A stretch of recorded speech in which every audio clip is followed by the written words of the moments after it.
करुणामयी माँ परम प्रभु Shri Arvind divine grace पाठचक्र मुख्य संचालिका आम समस्त सम्मान अपास्था प्रियंबदा आज कार्यक्रम अंशग्रहण करिथिबा सम्मान राजकिशोर भाई सीतांशु भाई एवं सुनीता अपा एवं यही पाठचक्र दीर्घ दिन धरी अंशग्रहण कर समस्त अपा भाई माने जो माने मांकर चेतनार धारारे निजको प्रवाहित करुछंती समस्त को अंतररू अनेक अनेक शुभेच्छा जनाऊँ। श्री अरविंद तांकर विश्वविख्यात पुस्तक लाइफ डिवाइन रो 153 पृष्ठारे गोटे चमत्कार धाड़ी लिखिछंती। तांकर समस्त धाड़ी एवं शब्द गुड़िक तो आम समस्तंकर ध्येय एवं प्रकृत रे बहुत गभीरता को स्पर्श करे आम चिंता चेतनार, किंतु ये धाड़ीटी विशेष भाव में आज विषय दृष्टि मु उल्लेख करुछि। कहा जाउछि, if we aspire to a divine life, आमे जदि एक दिव्य जीवन को आस्पृहा करुछु, आमे समस्त दिव्य जीवन आस्पृहा निश्चय करुछु, नले आमे एठी नथान्ते। We cannot attain to it by any other way. आमे एटा को प्राप्त करिवा पई अन्य किछि उपाय हम पाखरे नाही। से तीनोटी उपायर कथा कहउछन्ती। Then by unveiling this veiled self in us, एक हला आमर जेउ सेल्फ वा सत्ताटी भेल्ड हिक अछि, जोटा अर्थात अवगुंठित हिक अछि, जहा आवृत हिक रहिछि, सेई आवृत सत्ता को अनावृत करिबा। एई शब्द गुड़िक एते सहज कथा भी नहीं, कारण जोग दर्शनर बा पूर्णांग जोगर बहुत बड़ बड़ विषय विशेषत्व को यह धारण करुछि। ताले प्रथम कार्यटी हला आमे दिव्य जीवन लाभ करि परिबा बाय अनवेलिंग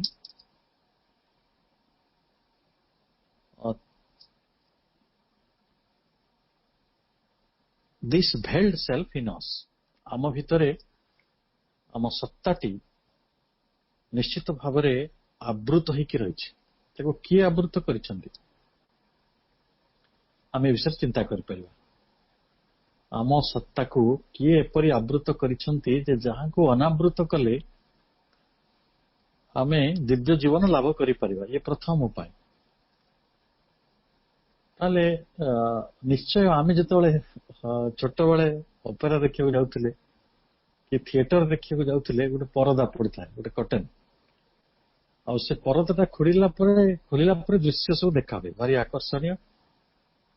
सेही भली आम समस्तक अस्तित्वर एपरी गोटे वास्तवता रही। से वास्तवताटी से सत्यटी रियलिटी एब्सोल्यूट रियलिटी से वास्तव सत्यटी को उद्घाटित करने को पड़िबो। ता अनुद्घाटित ही रही, ता लुचि करी अछि, ताकू उन्मुक्त करने को पड़िबो। प्रथम कथाटी से कहउछन्ती। द्वितीय कथा कहउछन्ती, by mounting from our present status in the false self or mental ego to a higher status in the true self, the आत्मा। ताले से कहउछन्ती आमे आमर जो भ्रांतिमय सत्ता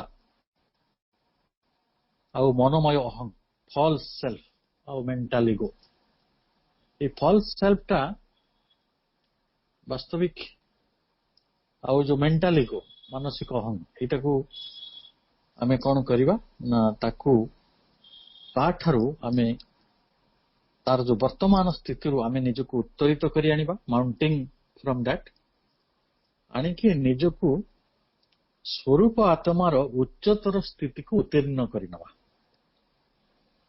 हमर निश्चित भाव रे ट्रू सेल्फ अछि जाको आत्मा बोली से कहउचंती किंतु ट्रू सेल्फ बदल रे जहा आवृत ही रहिछि जहा संगुप्त ही रहिछि जहा लुकायित ही रहिछि जहा परदावृत ही रहिछि सेटा हला हमर फॉल्स सेल्फ एवं फॉल्स सेल्फ को से लगोचन किंबा सेटा होछि हमर मेंटल इगो हमर मनर अहं ए संपर्क रे हम समस्तंकर धारणा अति स्पष्ट हम समस्तंकर धारणा आमे जेतेबेले काहाकू पचारू आपण किए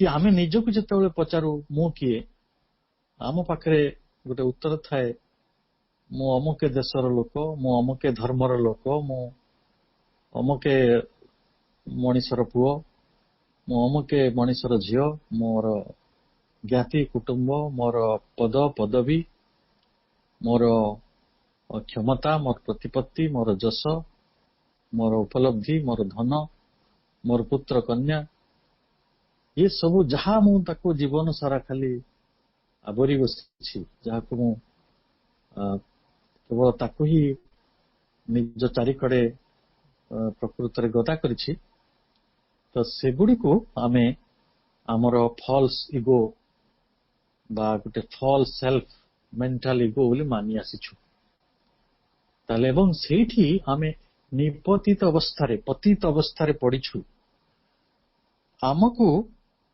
सेठू आमर जो प्रेजेंट स्टेटस होचे इटा होचे वर्तमान रो हमर अवस्था आमे फॉल्स सेल्फ भीतर अछु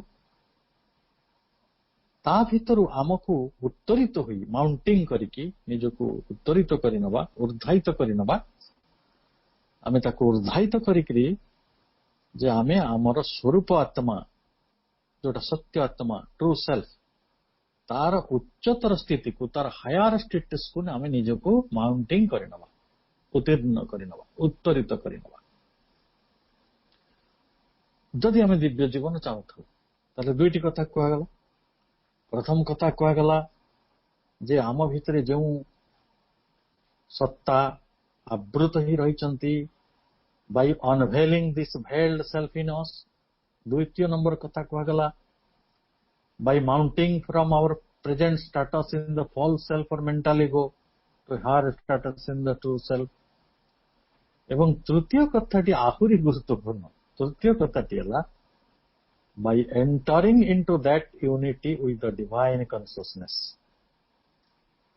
आमे दिव्य चेतना सहित एकत्व मध्यरे प्रवेश करिबाकू पड़िबो by entering into that unity with the divine consciousness जहा होची आजि आलोचनार विषय वस्तु आमे किभली दिव्य चेतना मध्यरे प्रवेश करिबा एवं काहीकि करिबा तार कारण मध्य से कहउचंती जे which something superconscient in us always enjoys otherwise we could not exist ये दिव्य चेतना कौन ना ये दिव्य चेतना होची आम भितरे रहिथिबा एक अति चेतन अंश कहले अति चेतन होचंती सुपर कॉन्शियसनेस से होचंती परम सत्ता परमेश्वर बोली आमे कहि परिबा भगवान कहि परिबा आपण भागवत कहि पारंतु जो अर्थ रे आपण ओडिया रे कोंतु हिंदी रे कोंतु बंगला रे कोंतु कि जायज नहीं किंतु जो सुपर कॉन्शियंट जो अति चेतनार गोटे अस्तित्व आम भितरे अच्छी सेटा किंतु काहे कि आमे जानि पारु आमे तो आम मन बुद्धि आम प्राण आम शरीर तारी चेतना रे अध्यस्त ही कछु ଆଉ ତେଣୁ ଆମ ଭିତରେ ଉପସ୍ଥିତ ଥିବା ଅତି ଚେତନା ପ୍ରତି ଆମର ଉନ୍ମୁଖତା ଥିଲେ ମଧ୍ୟ ଆମେ ତାର ସନ୍ଧାନ ବା ତାର ଅନୁଭବ ପାଇପାରୁନାହୁଁ। କିନ୍ତୁ ଶ୍ରୀ ଅରବିନ୍ଦ ପୁଣି କହୁଛନ୍ତି ଯେ ଆମେ ଦିବ୍ୟ ଚେତନା ମଧ୍ୟକୁ ତାର ଏକତ୍ୱ ମଧ୍ୟକୁ ପ୍ରବେଶ କରିବାକୁ ପଡିବ ଏବଂ ସେ ଯୋଉ ଅତି ଚେତନଟି ଆମ ଭିତରେ ଅଛି ସେ କଣ କରୁଛି ନା ହୁଇଚ ଇନ୍ ଅସ୍ ଅଲୱେଜ ଏନ୍ଜୟେଜ। ସେ କେବଳ ବହୁ ଜିନିଷକୁ ଖାଲି ଉପଭୋଗ କରୁଛି, ଆନନ୍ଦ ଅନୁଭବ କରୁଛି। ଆମ ଭିତରେ କିଏ ଜଣେ ଅଛନ୍ତି ତାଙ୍କ ସହିତ ଆମର କିଛି ଚିହ୍ନା ପରିଚୟ ନାହିଁ, କିନ୍ତୁ ସିଏ ଏଠି ଖାଲି ଖୁସି ହେବାକୁ ରହିଛନ୍ତି। ସିଏ କଣ ଟିକେ ବଢିଆ ଖାଦ୍ୟ ଖାଇଦେଲେ ଖୁସି ହେଇଯାଉଛନ୍ତି। ଏବେ ଆମ୍ବର ସମୟ, ଆମ୍ବ ଖାଇଦେଲେ ଖୁସି ହେଇଯାଉଛନ୍ତି। କେବେ ବସନ୍ତ ଋତୁରେ ଯେବେ ଫୁଲ ଫୁଟେ ସେ ଫୁଲକୁ ଦେଖି ସେ ଖୁସି ହେଇଯାନ୍ତି। ତା ଭିତରେ ଗୋଟେ କିଏ ଅଛନ୍ତି ଯାହାଙ୍କ ସହିତ ଆମର ପରିଚୟ ହଉନାହିଁ। ସେ ସବୁ କଥାରେ ଖୁସି ହୁଅନ୍ତି। ପଦେ ଗୀତ ଶୁଣିଦେଲେ ସେ ଖୁସି ହୁଅନ୍ତି, ଗୋଟେ ସୂର୍ଯ୍ୟାଲୋକ ଦେଖିଲେ ଖୁସି ହୁଅନ୍ତି, ସୂର୍ଯ୍ୟୋଦୟ ଦେଖିଲେ ଖୁସି ହୁଅନ୍ତି, ନୀଳ ଆକାଶ ଟିକେ ଦେଖିଲେ ଖୁସି ହୁଅନ୍ତି, ପ୍ରିୟ ମଣିଷ ସହିତ ପଦେ କଥା କହିଦେଲେ ଖୁସି ହୁଅନ୍ତି। ଏଇ ଜଗତଟାକୁ ସେ ଭୋଗ କରିବାକୁ ଅଛନ୍ତି। Enjoying and enjoying. Super consciousness always enjoy. ସେ ସବୁବେଳେ ସେ କଣ କରନ୍ତି ନା ଆନନ୍ଦ ଉପଭୋଗ କରନ୍ତି।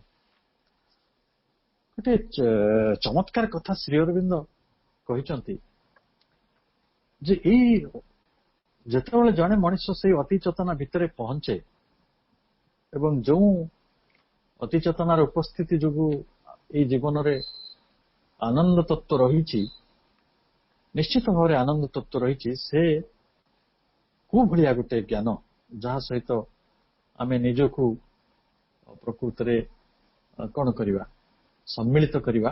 ସେଇଠି ଗୋଟିଏ କଥା ଶ୍ରୀ ଅରବିନ୍ଦ କହିଛନ୍ତି, ଆମେ ସେଇ ଧାଡିରେ ଶେଷ କଥାଟି, otherwise we could not exist. ଯଦି ସେଇ ସୁପର କନସିଏଣ୍ଟ ସେଇ ଅତି ଚେତନା ଆମ ଭିତରେ ଉପସ୍ଥିତ ନଥାନ୍ତେ ଆଉ ସେ ଯଦି ଆମର ଅସ୍ତିତ୍ୱଟିକୁ ଉପଭୋଗ କରୁନଥାନ୍ତେ ତାହେଲେ ଆମେ ରହିପାରନ୍ତେ ନାହିଁ। Otherwise we could not exist. ଆମେ ବଞ୍ଚନ୍ତେ କାହିଁକି? ଆମେ ପ୍ରଶ୍ନ ପଚାରନ୍ତ, ଆମେ ସମସ୍ତେ ନିଜକୁ ପ୍ରଶ୍ନ ପଚାରେ ଆମେ କଣ ପାଇଁ ବଞ୍ଚିଛନ୍ତି? କାଲି ସକାଳେ ସୂର୍ଯ୍ୟୋଦୟ ଦେଖିବା, ଗୋଟେ ସକାଳ ହବ, ଆମେ ଆମର ନିତ୍ୟ ନୈମିତ୍ତିକ ଧାରାକୁ ଯିବା, ଆମେ ଥଣ୍ଡା ପାଣିରେ ସ୍ନାନ କରିବା, ଆମେ ଜଳଖିଆ ଖାଇବା, ଆମ ପିଲାମାନଙ୍କ ସାଙ୍ଗରେ ସାଙ୍ଗ ହବା, ତାଙ୍କ ସହିତ କଥା ହବା, ଆମ ଘରର କାମ କରିବା, ଆମ ବସ୍ତୁ ଗୁଡିକୁ ସାଇତି ରଖିବା। ଏ ସବୁଥିରେ କିଛି ଆନନ୍ଦ ମିଳୁଛି ବୋଲି ନା ଖାଲି ମିଛୁଟାରେ ଆମେ କରୁଛେ? ଯେତେବେଳେ ଆମେ ରିଲାକ୍ସରେ କାମ କରୁ କି ଆମ ଘରକୁ ସଜାଉ କି ଝାଡୁ ମାରୁ କି ମୋ ଘରେ ରୋଷେଇ କରେ, ଯାହା କରେ, ଆମେ ସମସ୍ତ କର୍ମ ଆନନ୍ଦ ନିମନ୍ତେ, ଆନନ୍ଦର ଉପଲବ୍ଧି ନିମନ୍ତେ କରୁଛନ୍ତି ଏବଂ but which our conscious mentality has ଫରବିଟେଡ୍।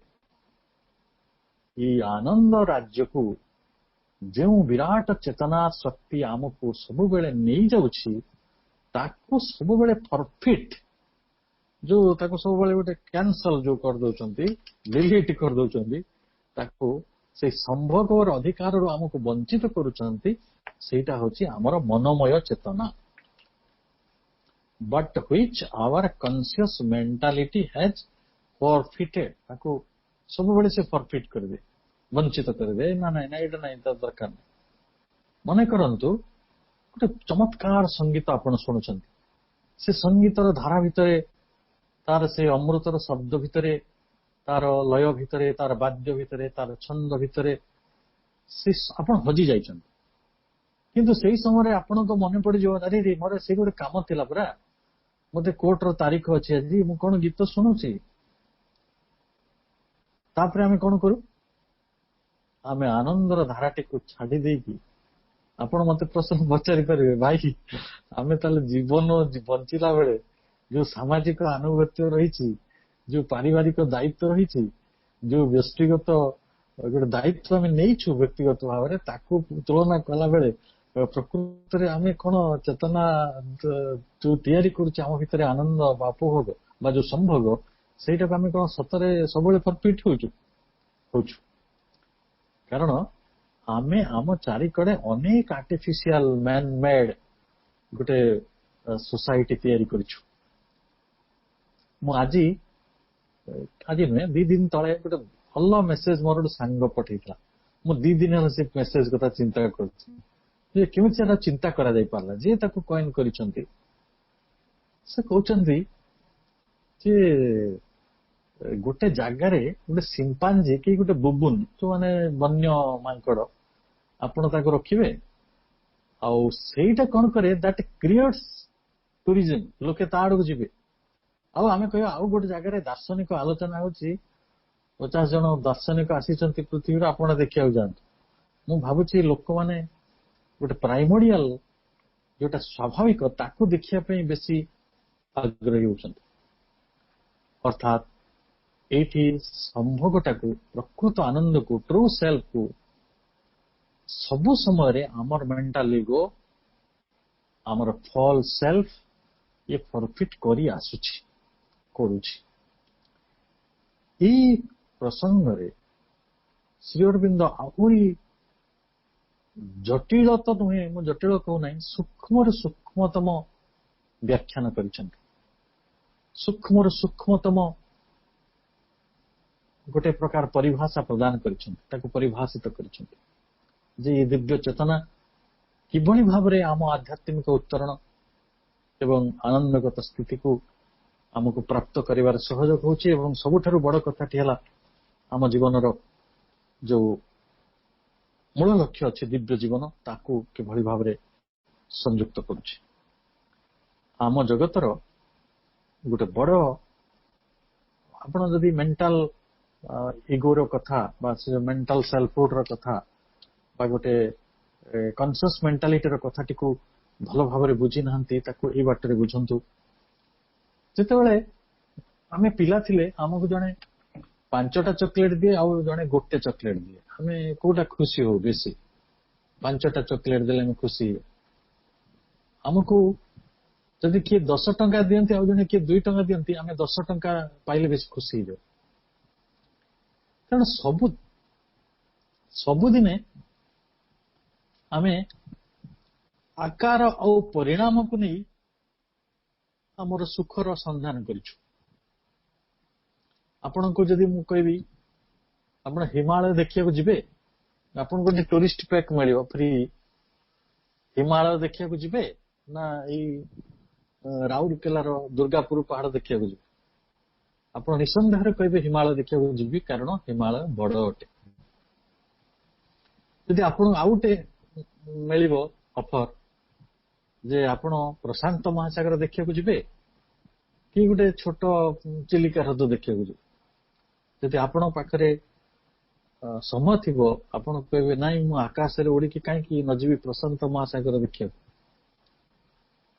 କାହିଁକି ନା ଏଇ ଆକାର ଏଇ ପରିମାଣ ଗୁଡିକର ଆମାଉଣ୍ଟ, ମୋ ପାଖରେ ଏତେ ଟଙ୍କା ଅଛି, ମୋର ଏତେ କୋଠା ଅଛି, ମୋର ଏତିକିଟା ଗାଡି ଅଛି, ମୋର ଏତିକି ସମ୍ପତ୍ତି ଅଛି, ସେଇ କଥାକୁ ନେଇ ଖୁସି ହବାର ଗୋଟେ ପରମ୍ପରା ଆମ ସମାଜ ତାର ଦୃଷ୍ଟିକୋଣ ତାର ବିଚାର ଏସବୁ ଆମ ଭିତରେ ଏପରି ଭାବରେ ଖଞ୍ଜି ଦେଇଛନ୍ତି ଯେ ଆମେ କଣ କରୁଛୁ ନା ମାନସିକ ଭାବରେ ବଞ୍ଚୁଛୁ, ମାନସିକ ଭାବରେ ସନ୍ତୋଷ ଲାଭ କରିବାକୁ ଚେଷ୍ଟା କରୁଛୁ। ମନକୁ ନେଇ ଆମର ସବୁ ଏଷଣା ଆମେ ତାକୁ ନେଇ ପ୍ରକୃତରେ ଏ ଜଗତରେ ଗୋଟେ ପ୍ରକାର ସୁଖ ବା ଦୁଃଖର ସନ୍ଧାନଟି କରୁଛୁ। କିନ୍ତୁ ଯଦି ଜଣେ ସତ୍ୟଦ୍ରଷ୍ଟା ଋଷି ହେଇଥିବେ, ସତ୍ୟଦ୍ରଷ୍ଟା ଋଷି ଯଦି ସେ ଦିବ୍ୟ ଜ୍ଞାନ ନିକଟରେ ପହଞ୍ଚିଥିବେ, ଦିବ୍ୟ ନିକଟ ଚେତନା ନିକଟରେ ପହଞ୍ଚିଥିବେ, ସେ ଜାଣିବେ ଯେ ମତେ କୁଆଡେ ଯିବାର ନାହିଁ, ଗୋଟିଏ ବିନ୍ଦୁ ହିଁ ସିନ୍ଧୁ ଅଟେ। ମୁଁ ସବୁ ଅଣୁ ପରମାଣୁ ଭିତରେ ସେଇ ପରମ ପ୍ରଭୁ ପରମାତ୍ମାଙ୍କର ମହାନ ଆନନ୍ଦ ମହାନ ପ୍ରେମକୁ ତାଙ୍କର ପରମ ଅସ୍ତିତ୍ୱକୁ ଅନୁକ୍ଷଣ ଅନୁଭବ କରୁଛି। ଏବଂ ସେଥିପାଇଁ ବୋଧେ ୱିଲିୟମ ବ୍ଲେକ୍ ଗୋଟେ ଚମତ୍କାର ଧାଡି କହିଥିଲେ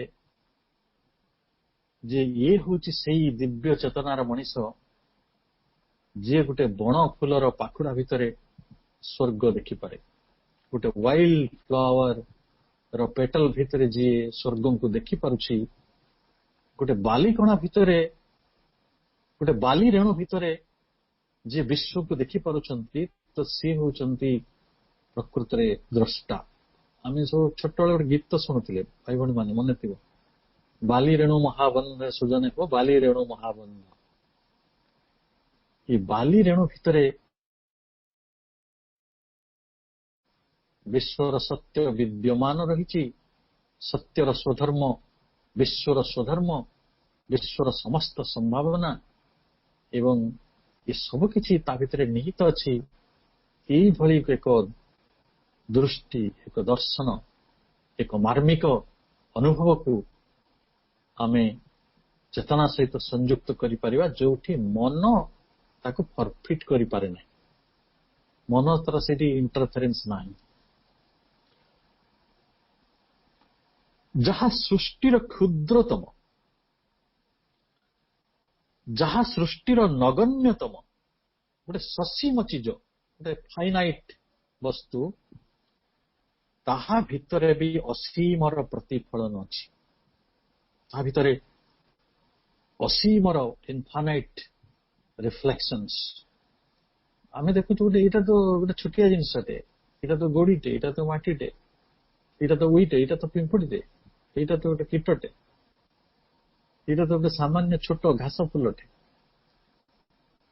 ଆମକୁ ଯଦି ପଚରାଯିବ 5ଟା ଗୋଲାପ ନବ କି 3ଟା ଘାସ ଫୁଲ ନବ, ଆମେ କୋଉଥିରେ ରାଜି ଯିବା? ଆମେ ସାଙ୍ଗେ ସାଙ୍ଗେ ହିସାବ କରିଦବା, ଗୋଲାପ ଫୁଲଟା ଗୋଟା 20 ଟଙ୍କା ହେଲାଣି, 20, 50, 100 ଟଙ୍କା ହେଇଯିବ, ଘାସ ଫୁଲ କିଛି ଦାମ ନାହିଁ। କିନ୍ତୁ ଯେତେବେଳେ ଆପଣଙ୍କ ଭିତରେ ସେଇ ପ୍ରଜ୍ଞା ଚେତନାର ଉଦୟ ହବ, ଏଇଟା ମୁଁ କହୁନାହିଁ, ଶ୍ରୀଅରବିନ୍ଦ କହୁଛନ୍ତି, ଯାହା ସସୀମ ବାସ୍ତବତା ତାହା ହଉଛି ଅସୀମ, ଯୋଉଟା କ୍ଷୁଦ୍ର ସେଇଟା ହିଁ ବିରାଟ। ବିନ୍ଦୁ ଭିତରେ ସିନ୍ଧୁ ବିଦ୍ୟମାନ, ରେଣୁ ଭିତରେ ବିଶ୍ୱ ବିଦ୍ୟମାନ। ତାହେଲେ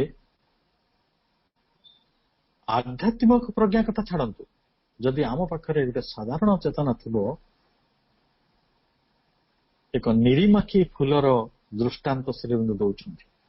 ସେ କହୁଛନ୍ତି, ଟିକି ଟିକି କୋଟି କୋଟି ଫୁଲ ଜନ୍ମ ନିଅନ୍ତି, ପୃଥିବୀର ସକାଳ ହେଲେ କେତେ କୋଟି ଫୁଲ ଫୁଟେ ଆମେ ତାର ହିସାବ ରଖିଛୁ, କେତେ ପ୍ରଜାପତି ଉଡନ୍ତି ତାକୁ ଆମେ ଜାଣିଛୁ, କେତେ ଚଢେଇ ରାବନ୍ତି ଆମେ ତାର ହିସାବ ରଖିଛୁ।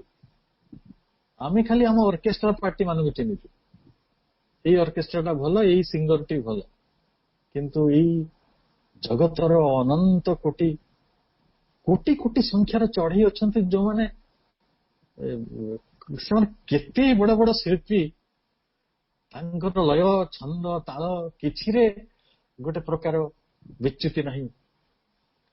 ତ ସେମାନେ ଖବର ଆମେ ରଖିପାରୁନୁ, କାରଣ ଆମେ ଆମ ମନଭୂମିରେ, ଆମ ଘର ସଂସାର ଭିତରେ, ଆମ ଜୀବନ ଯନ୍ତ୍ରଣା ଭିତରେ, ତାରି ଭିତରେ ଛନ୍ଦି ହେଇକି ପଡିଛୁ ଏବଂ ଆମର ଅସଲ ଚେତନା, ଆମର ଅସଲ ଆତ୍ମା ପ୍ରକୃତରେ ବନ୍ଦୀ ହେଇଯାଇଛି ଗୋଟେ ମିଛାର ଚାରିକଡେ ଆଟୋପ ଭିତରେ, ଗୋଟେ ପରଦା ଆବୃତ ହେଇକି ରହିଛି। ସେଇ ସଙ୍ଗୀତ ଶୁଣିବା ପାଇଁ ଆମ ପାଖରେ କାନ ନାହିଁ। କେତେ ପ୍ରଜାପତି ଉଡନ୍ତି, କେତେ ମହୁମାଛି ଗୀତ ଗାଆନ୍ତି, ଟିକେ ଟିକେ ଫୁଲ କେତେ ଜନ୍ମ ନିଅନ୍ତି, କେତେ ବିଲୀନ ହୁଅନ୍ତି। ଯଦି ଆମେ ଟିକେ ଦୃଷ୍ଟିପାତ ତା ପ୍ରତି କରିବା, ଟିକେ ଧ୍ୟାନ ଦେବା, এই ଧ୍ୟାନ ଶବ୍ଦ ହେଲା ପୃଥିବୀର ସବୁଠାରୁ ଗୁରୁତ୍ୱପୂର୍ଣ୍ଣ ଶବ୍ଦ, ଯୋଗ ଶବ୍ଦ। ତାହେଲେ ଆମେ ଯଦି ଟିକେ ଧ୍ୟାନ ଦେବା, ତାହେଲେ ଆମେ এই ସାମାନ୍ୟ ଫୁଲଟିଏ ପ୍ରତି, ସାମାନ୍ୟ ବସ୍ତୁ ମାନଙ୍କ ପ୍ରତି ଆମର ଦୃଷ୍ଟିକୋଣଟି ବଦଳିଯିବ। ଘାସ ଫୁଲଟିର ନିର୍ମାଣର ପଟ୍ଟଭୂମିରେ ବି ପ୍ରଚଣ୍ଡ ସୂର୍ଯ୍ୟଙ୍କର ଉପାଦାନ, ତାଙ୍କର ଅବଦାନ ନିହିତ ରହିଛି। ସୂର୍ଯ୍ୟ ଚାହିଁ ନଥିଲେ ଏହି ଛୋଟିଆ ଫୁଲଟି ଫୁଟି ନଥାନ୍ତା। ମାଟି ଚାହିଁ ନଥିଲେ, ସେଇ ବିଶାଳ ଧରିତ୍ରୀ ଚାହିଁ ନଥିଲେ ସେ କୁନି ଫୁଲଟି ଫୁଟି ନଥାନ୍ତା। ବହମାନ ବାୟୁ, ଜୀବନ ରୂପୀ ଜଳର ଅବଦାନରେ ତାହା ସମ୍ଭବ ହୋଇଛି। କିନ୍ତୁ ଆମେ ଏଇ ବିଶ୍ୱ ଶକ୍ତି ଯେଉଁ ଶ୍ରମ କରୁଛନ୍ତି, ମୁଁ ବାରମ୍ବାର ସେ ଶବ୍ଦ କହୁଛି, ବିଶ୍ୱ ଶକ୍ତି ଯେଉଁ ଶ୍ରମ କରୁଛନ୍ତି, ବିଶ୍ୱ ଶକ୍ତି ଏଠି ଗୋଟିଏ ନୂତନ ବସ୍ତୁକୁ ନିର୍ମାଣ କରିବାରେ, ଗୋଟେ ଛୋଟିଆ ଜିନିଷଟିକୁ ଗୋଟିଏ ଜଳ କଣାକୁ, ଗୋଟିଏ ବାୟୁର ଅଣୁକୁ ତିଆରି କରିବା ପାଇଁ ଯୋଉ ପରିଶ୍ରମ କରନ୍ତି, ଯୋଉ ଶ୍ରମ କରନ୍ତି, ଯୋଉ ଜ୍ଞାନକୁ ସେଠି ବିନିଯୋଗ କରନ୍ତି, ଯେଉଁ ଅର୍ଥବତ୍ତା ତା ଭିତରେ ନିହିତ କରି ରଖିଛନ୍ତି, ସେଗୁଡ଼ିକ ବୁଝିପାରିବା ହିଁ ପ୍ରକୃତିରେ ଚେତନା ରାଜ୍ୟ ଭିତରକୁ ପ୍ରବେଶ କରିବା। ନହେଲେ ସାଧାରଣ ମଣିଷ ଯୋଉଭଳି ଭାବରେ ତାର ଦୈହିକ ଚେତନା ବା ଅତି ବେଶୀରେ ତାର ପ୍ରାଣିକ ଚେତନା ଭିତରେ ବାନ୍ଧି ହେଇ ବସିଥାଏ, ଆମେ ସେଇଭଳି ରହିବା। ଆଉ ଆମର ଯୋଉ ଧାର୍ମିକ ମନ ଆମକୁ ଗୋଟେ ଧର୍ମ ଦେବା ଦେବୀ, ତାର ପୂଜା ଅର୍ଚ୍ଚନା, ଆଜି ଅମୁକ ବ୍ରତ, କାଲି ତମକ ବ୍ରତ, ତାରି ଭିତରେ ଯୋଉ ବାନ୍ଧି କରି ରଖେ, ଆମେ ତାରି ଭିତରେ ହିଁ ଡୁବି ହେଇକି ରହିଥିବା। ଆଜି ଆଧୁନିକ ବିଜ୍ଞାନ ଗୋଟେ ବହୁତ ବଡ ଅନୁପାତରେ ମିଷ୍ଟିସିଜିମ୍ ସହିତ, ରହସ୍ୟ ଦର୍ଶନ ସହିତ, ଯୋଉ କଥାଟିକୁ ଆମର ପ୍ରଜ୍ଞାନରେ ଥିବା ବା ସଜ୍ଞାନରେ ଥିବା ମହାଋଷି ମାନେ ବ୍ୟାଖ୍ୟା କରିଥିଲେ, ବର୍ଣ୍ଣନା କରିଥିଲେ, ତା ସହିତ ସେମାନେ ରାଜି ହେଉଛନ୍ତି। କଣ ରାଜି ହେଉଛନ୍ତି? ସେମାନେ କହୁଛନ୍ତି ଜିନିଷଟି, ବସ୍ତୁଟି, ପଦାର୍ଥଟି ଯେତେ ବିରାଟ ହଉ ବା ଯେତେ କ୍ଷୁଦ୍ର ହଉ, ସେଟା ସବୁବେଳେ ମ୍ୟାଟର ଇଜ ଏନର୍ଜି। ପ୍ରତ୍ୟେକ ବସ୍ତୁ ଗୋଟେ ଶକ୍ତିପୁଞ୍ଜ, ଗୋଟେ ଶକ୍ତିର ସମାହାର। ଏବଂ ମ୍ୟାଟର ଓନ୍ଲି ଏପିଏସ୍, କେବଳ ଜଡ ବସ୍ତୁ ଗୁଡ଼ିକ ଆମକୁ ଦିଶୁଛି, ଦୃଶ୍ୟମାନ, ଆମକୁ ଶକ୍ତି ଦିଶୁନାହିଁ। ତାହେଲେ ରୂପ ଅରୂପ ଭିତରେ କି ଚମତ୍କାର ସଂଯୋଗ ଦେଖନ୍ତୁ। ଏଇଟା ମିଷ୍ଟିସିଜିମ୍ ଦେଖେ, ଏଇଟା ଚେତନା ଦେଖିପାରେ, ସତ୍ୟଦ୍ରଷ୍ଟା ଦେଖିପାରେ, ପ୍ରଜ୍ଞା ମନୀଷୀ ତାକୁ ଦେଖିପାରେ। ଆପଣ ଦେଖିବେ ଯେ ଗୋଟେ ଦୃଶ୍ୟ ଆଉ ଅଦୃଶ୍ୟ ଭିତରେ ସମ୍ବନ୍ଧଟିକୁ ଏଇଠି ହିଁ ନିରୂପଣ କରାଯାଉଛି, ଯେ ଯେତେବେଳେ ସେଟା ଏନର୍ଜି ଫର୍ମରେ ରହୁଛି ତାକୁ ଆମେ ଦେଖିପାରୁନୁ, କିନ୍ତୁ ଯେତେବେଳେ ମ୍ୟାଟର ଫର୍ମକୁ ଆସୁଛି ସେତେବେଳେ ଆମେ ତାକୁ ଦେଖିପାରୁଛୁ। ଏବଂ କୁହାଯାଉଛି ଯେ ଏଇ ଜଗତରେ ନଥିଙ୍ଗ ଇଜ ସଲିଡ। ଦେଖ ଚେତନା କେମିତି କାମ କରୁଛି। ମନ କହୁଛି ଆରେ ଏଇଟା ତ କଠିନ ବସ୍ତୁ, ଗୋଟେ ମାଟି କି ପଥର କି ଗୋଡି କି ଆପଣଙ୍କର ଚାଉଳ, ଡାଲି, ଗହମ, ଯାହାକୁ ଆପଣ ଆମେ ସବୁ ଖାଇକି ବଞ୍ଚୁ, ଯାହା ଆମ ପାଇଁ ଏକ ଗୋଟେ କଣ କୁହାଯିବ ଚରମ ବାସ୍ତବତା, ତ ସେଗୁଡିକ ନଥିଙ୍ଗ ଇଜ ସଲିଡ। ସେମାନେ ପ୍ରକୃତରେ କଠିନ ଭଳି ଆମକୁ ଲାଗୁଛି, କିନ୍ତୁ ତା ଭିତରେ ବାହାରେ ତାର ଅନ୍ତର୍ନିହିତ ପରମ ସତ୍ୟଟି କଣ? ତାର ପରମ ସତ୍ୟଟି ଏଇଆ ଯେ ପ୍ରତ୍ୟେକ ଜଡବସ୍ତୁ, ଡାଲି ଚାଉଳ ପର୍ଯ୍ୟନ୍ତ, ସେମାନେ ସମସ୍ତେ ଗୋଟେ ଶକ୍ତିର ପ୍ରବାହ ମାତ୍ର। ଯଦି ଏଟା ଶକ୍ତିର ପ୍ରବାହ, ତାହେଲେ ହାଉ କ୍ୟାନ୍ ଇଟ୍ ବି ସଲିଡ? ବିଜ୍ଞାନ କେତେ କଥାକୁ ପ୍ରମାଣିତ କରିଛି, ଯୋଉ କଥାଟିକୁ ଆମ ଅଧ୍ୟାତ୍ମ ବିଜ୍ଞାନୀ ମାନେ କାହିଁ କେତେ ଯୁଗରୁ କହିଥିଲେ। ସେ କହୁଥିଲେ ଯେ ଗୋଟେ ପର୍ବତ ବା ଗୋଟେ ପଥର, ଛୋଟ ପଥର ହଉ କି ଗୋଟେ ବଡ ପର୍ବତ ହଉ, ସେମାନେ ସମସ୍ତେ ଦେ ଆର୍ ଦ ପଲସେଟିଂ ଏନର୍ଜି। ସେମାନେ ଶ୍ୱାସ ନଉଥିବା ବା ପ୍ରବାହିତ ହଉଥିବା, ସ୍ପନ୍ଦିତ ହଉଥିବା ଗୋଟେ ଶକ୍ତିପୁଞ୍ଜ। ଏବଂ ଆମ ସମସ୍ତଙ୍କୁ ଜଣା ଅଛି କି ନାହିଁ, କିନ୍ତୁ ଯୋଉମାନେ ଚେତନାର ଦୃଷ୍ଟିରେ ମନୋତ୍ତର ଜଗତରେ ବଞ୍ଚୁଛନ୍ତି, ମାନସୋତ୍ତର ଚେତନା ଭିତରକୁ ନିଜ ଧ୍ୟାନ ବଳରେ, ନିଜ ତପସ୍ୟା ବଳରେ, ନିଜର ଏକାଗ୍ରତା ବଳରେ, ନିଜର ଆସ୍ପୃହା ବଳରେ, ନିଜର କୌଣସି ବି ପୁରୁଷାର୍ଥ ବଳରେ, ଯୋଉମାନେ ନିଜର ମେଣ୍ଟାଲ ସେଲ୍ଫ ଭିତରୁ, ଫଲ୍ସ ଇଗୋ ଗୁଡିକ ଭିତରୁ ନିଜକୁ ଉନ୍ମୁକ୍ତ କରି ପ୍ରକୃତ ସତ୍ତା ଭିତରକୁ ନେଇଯାଇଛନ୍ତି ସେମାନେ ଜାଣନ୍ତି ଯେ even the solid rock is as much energy as the roaring ocean.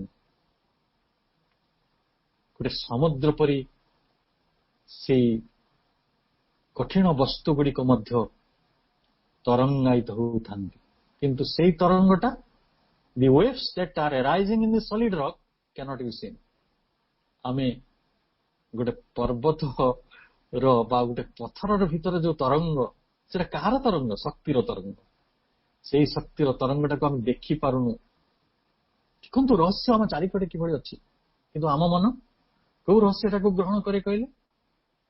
କିଏ ଆଖିରେ ମହମବତୀ ଲଗେଇଦେଲା, କିଏ ହାତରେ ଗୋଟେ ଆଣିକି ଗୋଟେ ବିଭୂତି ଦେଇଦେଲେ, କିଏ ଆପଣଙ୍କୁ କଣ ଗୋଟେ ଛୋଟିଆ ଅନୁଗ୍ରହ କରିଦେଲେ। କିନ୍ତୁ ଏଇଟା କଣ ଅନୁଗ୍ରହ ନୁହେଁ ଯେ ଯାହା ସରଳ ତରଳ, ଯିଏ ଶକ୍ତିର ପୁଞ୍ଜ, ଯିଏ ଅଦୃଶ୍ୟ, ସେ ଦୃଶ୍ୟମାନ ହେଇକି ଆମ ଭିତରେ ଅଛନ୍ତି, ସେ ତରଙ୍ଗାୟିତ ହଉଛନ୍ତି ଗୋଟେ ସମୁଦ୍ର ଭଳି, ଅଥଚ ଆମେ ତାକୁ ଦେଖିପାରୁନୁ। The waves that are arising in the solid rock cannot be seen because they are very subtle.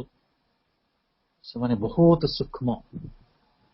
ଏଇ ସୂକ୍ଷ୍ମାତି ସୂକ୍ଷ୍ମ ଜ୍ଞାନ ସହିତ, ସୂକ୍ଷ୍ମାତି ସୂକ୍ଷ୍ମ ଚେତନା ସହିତ, ସୂକ୍ଷ୍ମାତି ସୂକ୍ଷ୍ମ ଅବସ୍ଥିତି ସହିତ, ସୂକ୍ଷ୍ମାତି ସୂକ୍ଷ୍ମ ଉପସ୍ଥିତି ସହିତ, ସୂକ୍ଷ୍ମାତି ସୂକ୍ଷ୍ମ ଅସ୍ତିତ୍ୱ ସହିତ ଆମର ତାଦାତ୍ମ୍ୟ, ଆମର ପ୍ରବେଶ, ବାସ୍ତବିକ ଆମର ଚେତନା ସହିତ ସଂଯୋଗ ଏବଂ ପରମାର୍ଥିକ ସତ୍ୟ ସହିତ ଆମର ପରିଚୟ। କିନ୍ତୁ ଆମେ ଦେଖି ନ ପାରୁଥିଲେ ମଧ୍ୟ ବିଜ୍ଞାନ ଏକଥା ପ୍ରମାଣିତ କରୁଛି, the rock is waving, pulsating, breathing, it is alive। ମୁଁ ଆଜି ଖରାବେଳେ ଆସୁଥିଲା ବେଳେ ମନେ ପକଉଥିଲି, ଗୋଟେ ଛୋଟ ଗୋଟେ ଆପଣ ନିଅନ୍ତୁ ମେମୋରି ଚିପ୍ସ, ଯାହା କମ୍ପ୍ୟୁଟରରେ ଆମେ ବ୍ୟବହାର କରୁଛେ, ମୋବାଇଲରେ ବ୍ୟବହାର କରୁଛେ, କେତେ ଗ୍ରାମ? 1 ଗ୍ରାମ 2 ଗ୍ରାମ ବି ହବନି, 1 ଗ୍ରାମ ବି ହବନି ତାର ଓଜନ। ସେ ମେଟର ଜଡ, କିନ୍ତୁ ସେ ଲକ୍ଷ ଲକ୍ଷ ଗୀତ ମନେ ରଖୁଛି, କୋଟି କୋଟି ଡାଟା ତା ଭିତରେ ରହିପାରିବ, ଯେତେବେଳେ ଚାହିଁଲେ ସେ ଖୋଜି ଦଉଛି। ମୁଁ ତ 10ଟା କାଗଜ ରଖିଲେ 1 କାଗଜ ସକାଳୁ ଉଠିଲେ ପାଏନି। ଜଡ ଭିତରେ ଏଇ ସମ୍ଭାବନା ଥିଲା ବୋଲି ଶ୍ରୀରଙ୍ଗ ଦେଖିଥିଲେ ନା, ଜଡ ଏଇ କାମ କରିପାରିବ। ଆଜି ଦିବ୍ୟ ଜୀବନ ପ୍ରତିଷ୍ଠାରେ ଯଦି ସବୁଠାରୁ କାହାର ବେଶୀ ଅବଦାନ ରହିବ, ତାହା ହଉଛି ଏଇ ଜଡ ଶକ୍ତିର, ଯୋଉଟା ଆଜି ଆମେ ମୋବାଇଲ ଜରିଆରେ ଅନଲାଇନ କ୍ଲାସ କରୁଛେ। ଏହାର ସମ୍ଭାବନା ଆହୁରି ବିପୁଳ, ଆହୁରି ପ୍ରସାରିତ। କିନ୍ତୁ ତାକୁ ବୁଝିବା ପାଇଁ, ତାକୁ ଜାଣିବା ପାଇଁ, ତାକୁ ପରିଚାଳିତ କରିବା ପାଇଁ, ତାକୁ ଉନ୍ମୋଚିତ କରିବା ପାଇଁ, ତାକୁ ଖୋଜିବା ପାଇଁ, ତା ପଛରେ ଗବେଷଣା କରିବା ପାଇଁ ଯେଉଁ ଶକ୍ତି ମଣିଷକୁ ଦିଆଯାଇଛି ସେଇଟା ଅନନ୍ୟ।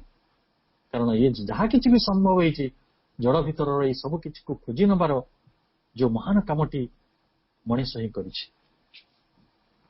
ଏବଂ ଆମେ ସବୁବେଳେ ଆମର ମନ ଚେତନାଟିକୁ ବହୁ ସମୟରେ ଭାବି ବସୁ ଭୁଲରେ ଯେ ପ୍ରକୃତରେ ଏଇଟା ହଉଛି ପ୍ରକୃତରେ ଚେତନା। କିନ୍ତୁ ଆମକୁ ଆମର ଉପନିଷଦକାର ମାନେ ଅଲଗା କଥା କହିଛନ୍ତି। ଉପନିଷଦକାର ମାନେ କହୁଛନ୍ତି ଯେ ଆପଣଙ୍କର ତୈତ୍ର ଉପନିଷଦ କହୁଛନ୍ତି ଯେ ଚେତନାର କର୍ମ ବିକାଶ ଧାରାରେ ଆମେ 5ଟି ସ୍ତରକୁ ବର୍ତ୍ତମାନ ଆମେ ବୁଝିଛନ୍ତି। ଗୋଟେ ହଉଛି ଶରୀର ଚେତନା, ଗୋଟେ ପ୍ରାଣ ଚେତନା। ଏ ସମ୍ପର୍କରେ ଆମ ସମସ୍ତଙ୍କର ଧାରଣା ବହୁତ ପ୍ରତ୍ୟକ୍ଷ ଓ ସ୍ପଷ୍ଟ। ଆମେ ସବୁଦିନେ ଭୋକ ଲାଗେ, ସବୁଦିନେ ଆମକୁ ନିଦ ଲାଗେ, ସବୁଦିନେ କ୍ଳାନ୍ତ ଲାଗେ, ଅର୍ଥାତ୍ ଆମେ ଶରୀର ଚେତନା, ପ୍ରାଣ ଚେତନାକୁ ଭଲ ଭାବରେ ବୁଝୁ। ମନ ଚେତନାର କଥା ଅଳ୍ପ ବହୁତ ମୁଁ ଆପଣଙ୍କୁ କହିଲି। ଅତି ମନ ଚେତନା ଭିତରକୁ କବିମାନେ, ବୈଜ୍ଞାନିକ ମାନେ, ଦାର୍ଶନିକ ମାନେ, ପ୍ରାଜ୍ଞ ମନୀଷୀ ମାନେ, ସଙ୍ଗୀତଜ୍ଞ ମାନେ, ଯୋଉମାନେ କଳାକାର, ସେମାନେ ସମସ୍ତେ ମନ ଚେତନା ଭିତରେ ରହିଥାନ୍ତି। କିନ୍ତୁ ତାର ଊର୍ଦ୍ଧ୍ୱରେ, କାହିଁକି ନା ମନର ଯୋଉ ଲିମିଟେସନ, सेटा माइंड मीन्स द कंडीशन आम समस्त मनटा को आम चारिकड़े थिबा गोटे परिवार आम चारिकड़े थिबा मनीष आम चारिकड़े थिबा अनुष्ठान आमर धर्म आम संस्कृति आमर आचरण ए सब तैयारी करिछि जड़े व्यक्ति को विषय में जाने से किसी दिन कम्युनिस्ट हो गले कम्युनिस्ट नहीं श्राद्ध दवा बापा मरीगल तापर से बापा श्राद्ध क्रिया कले कहले गोटे भूल अंधविश्वास किंतु माइंड तार कंडीशनिंग देखते मास्ते रही पारे ना शेष लुचिकी से पलैले गोटे कौ जगह को से बापा श्राद्ध कले कहीं कले ना तार कारण आपण संस्कार बोध आपण मनर जो अभ्यास सी ताको दौड़ूची हैरान कर विजडम टी प्रज्ञा टी चेतना निकट में पहुंची पार ना संयोगित हो पार ना जहाँफल से जहाँ को सत्य को जो सिद्धांत टी मानी से सिद्धांत टी शेष पर्यंत रखिपारे एवं श्रीअरविंद अतिमानस चेतनार कथा कहते अतिमानस चेतना को आम उत्तीर्ण होला आनंद चेतना बा परम चेतना आसीबो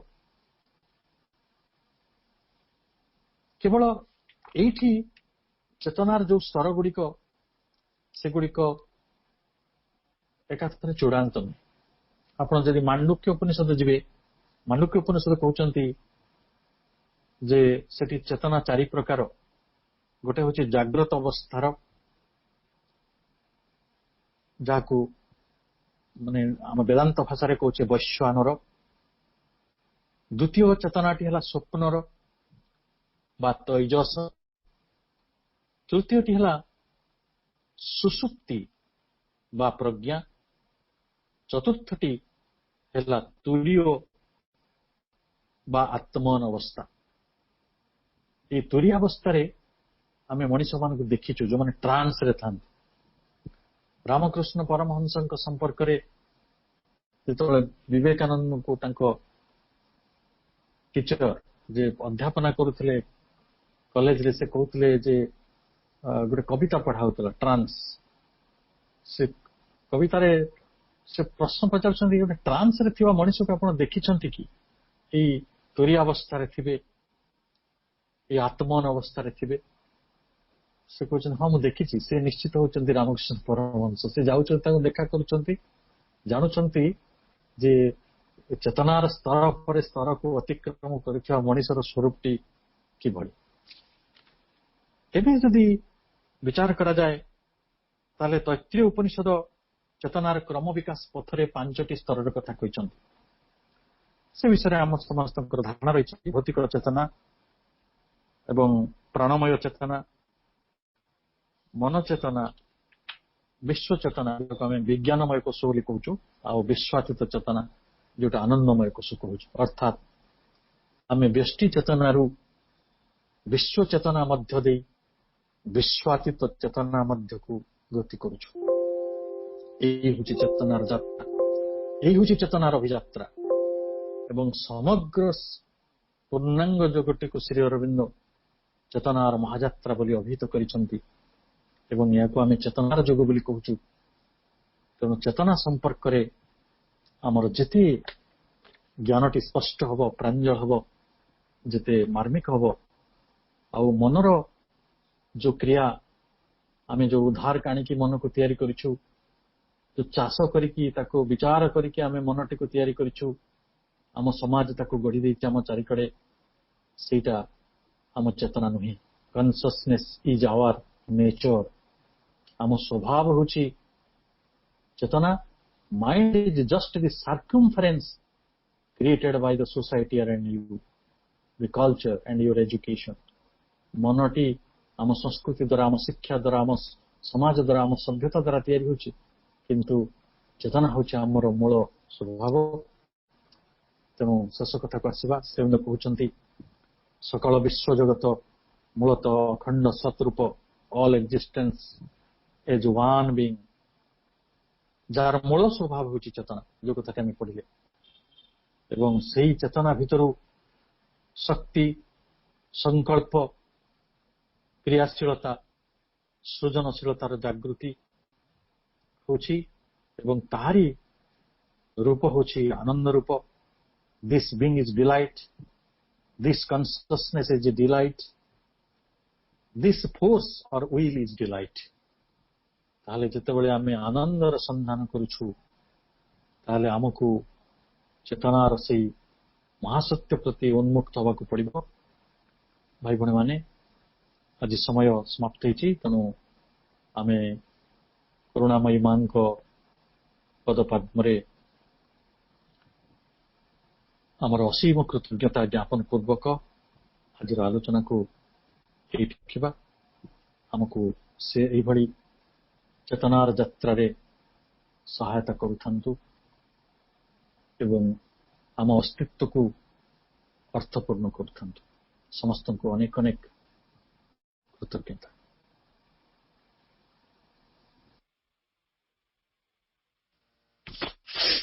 धन्यवाद भाई, अशेष अशेष धन्यवाद. वर्तमान आम मां नाम जप सह पाठचक्र को एठी समाप्त करिबा.